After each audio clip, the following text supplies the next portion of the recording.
So this is the second video of the day, and we're doing parallel and perpendicular lines. Okay, we need to know that parallel lines are always going in the same direction. They never intersect. Parallel lines are going in the same direction. They never intersect, which means that they have the same steepness, which means that they have the same slope, right? Yesterday we dealt with slope, the steepness of lines. So if you have two lines that have the same exact steepness, they will never intersect. So if they have the same slope, they will never intersect. So we will have questions on Friday's quiz where I give you two equations right next to each other and I ask you, are they parallel? And all you got to do, you don't even have to graph them to look and see if they cross or if they don't cross. You just look at them, and if they are in slope-intercept form or in point-slope form, you'll be able to identify the m value. And if you notice that both m values are the same, you could conclude that they're parallel. Are you with me? So on these first four, these are all examples of parallel lines, all right? This is a y equals mx plus b. This is a y equals mx plus b. This is 2/3. That's 2/3. They have the same slope. They are parallel. Number two, these are also parallel. Now, you might be thinking, wait, this is a -2 slope, and this is a +2 slope. Those aren't parallel. But the thing is this, you cannot look at the slope of an equation unless it's in slope-intercept form or point-slope form. And this guy is not in slope-intercept form yet. It has a negative sign right there. So you actually have to divide everything by -1 or multiply everything by -1 in order to rewrite it in y equals mx plus b. So you'd have to change all the signs. It'd be y equals -2x minus 4. Okay, so instead of looking at this one, you divide everything by -1, and now you could look at this one right here. So right here we really do have the m value of -2 and the m value of -2, which means that they're parallel. All of these are examples of parallel lines. Now these guys are in point slope form, and you know that there's a slope of 1/2 out here in front of the parentheses and a slope of 1/2 out here in front of the parentheses. So these are also parallel. Every single one is parallel. This one, what's the slope? 1/2. And what's this slope over here? Is it 1? No, it's not. You can't look at it until you get it either in point slope form or slope intercept form. So what would you have to do to this equation in order for you to be able to see the m value? Divide by 2. So you have to divide by 2, divide by 2, divide by 2. Then you'll have y equals, there's an invisible 1 in front of the x, so that's a 1/2 x, and 14 divided by 2 is 7. So now you could clearly see the m value is 1/2, and the m value here is also 1/2, so they are parallel. So do we understand all these different examples of parallel lines? All you're looking for is checking to see if they have the same slope. Okay, let's turn the page, please. So we know parallel lines are, let me just do a quick sketch here. If we have an xy plane, parallel lines are going in the same direction. They have the same slope.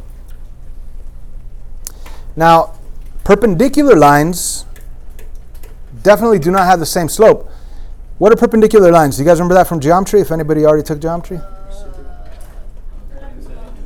Lines that intersect to form 90-degree angles. And if you forgot, you could just be reading it right here from the notes, right? Okay, so if you did have any line, then a perpendicular line would be one that cuts it perfectly to form a 90-degree angle, a perfect corner, all right?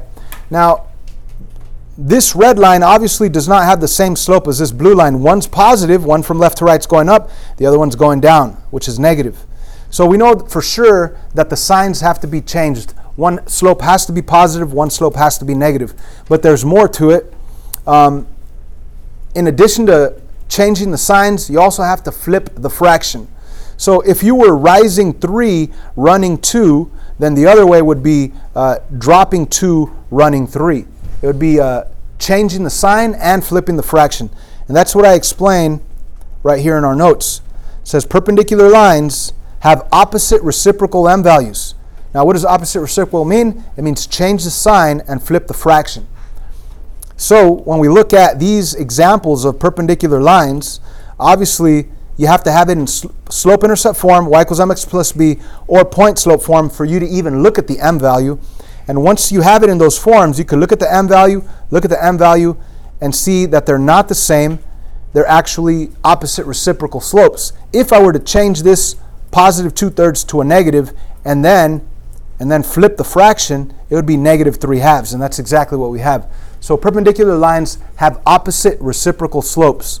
Now, what if I told you, find the opposite reciprocal slope of this fraction, or of this slope? Well, you'd first make it into a fraction, and then you would change the sign, make it positive, and then you'd flip the fraction, which would be 1/2, positive 1/2. That's why these are all examples of perpendicular lines. Now this one is in point slope form. It's a negative 1/3. If I wanted the opposite reciprocal slope, change it to positive and flip that 1/3 to become 3/1. So that's positive 3/1, which is 3. That's why it's perpendicular. Make sense? This last one, you can't even look at this slope yet. Why not?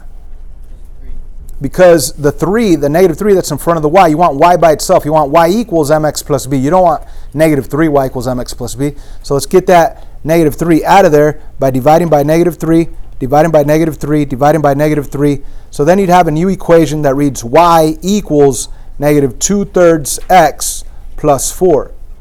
And now you could compare the m value of the point slope form equation compared with this m value of the new slope-intercept form equation that we just changed it to. And as you could see, they are opposite. This one's positive, this one's negative, and they are reciprocals. The 3/2 became 2/3 over here. So those are all perpendicular, or all examples of perpendicular lines. Okay, so you need to have them either in slope-intercept form, y equals mx plus b, or point slope form, y minus y1 equals m parentheses x minus x1, in order for you to even see the m value.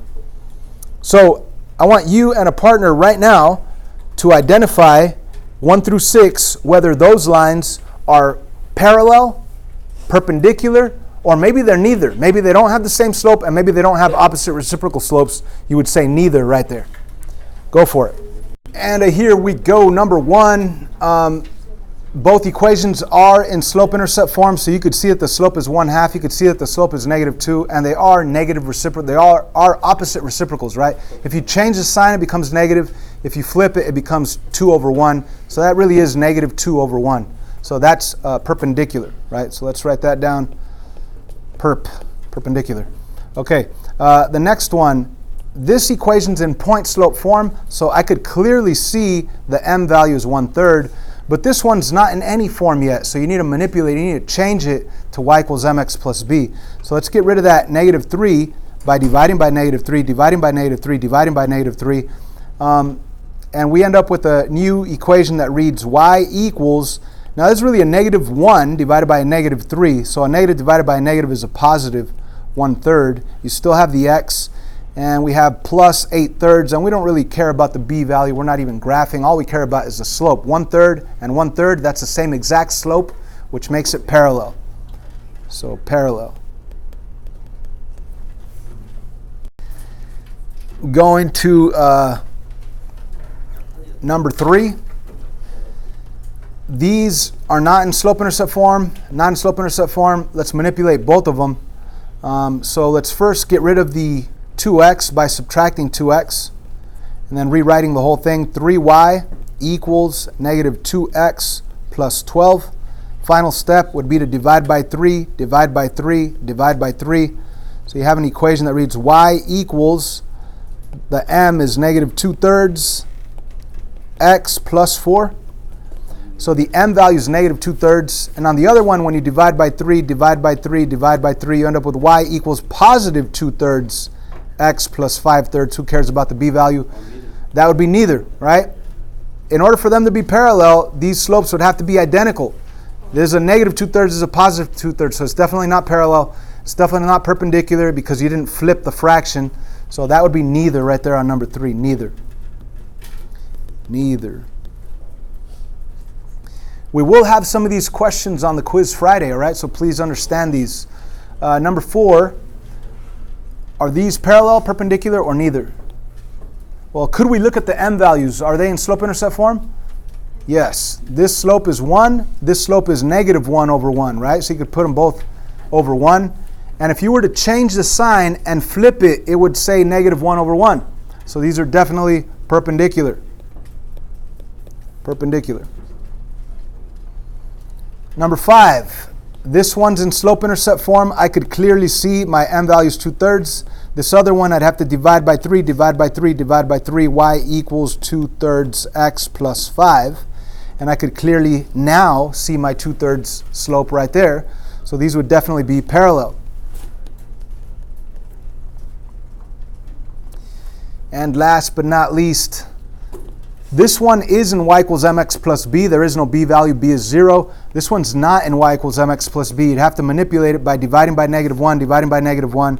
Y equals -x. Now the question is, when you compare y equals -x with y equals positive x, the slope on the first one is -1 over 1, and the slope on the second one is positive 1 over 1. So if you take that sign and change it and then flip the fraction, won't it be positive 1 over 1? So it really is perpendicular. And you know what? I just remembered that I made a mistake. Let's all go back to number 5 above. Big mistake there.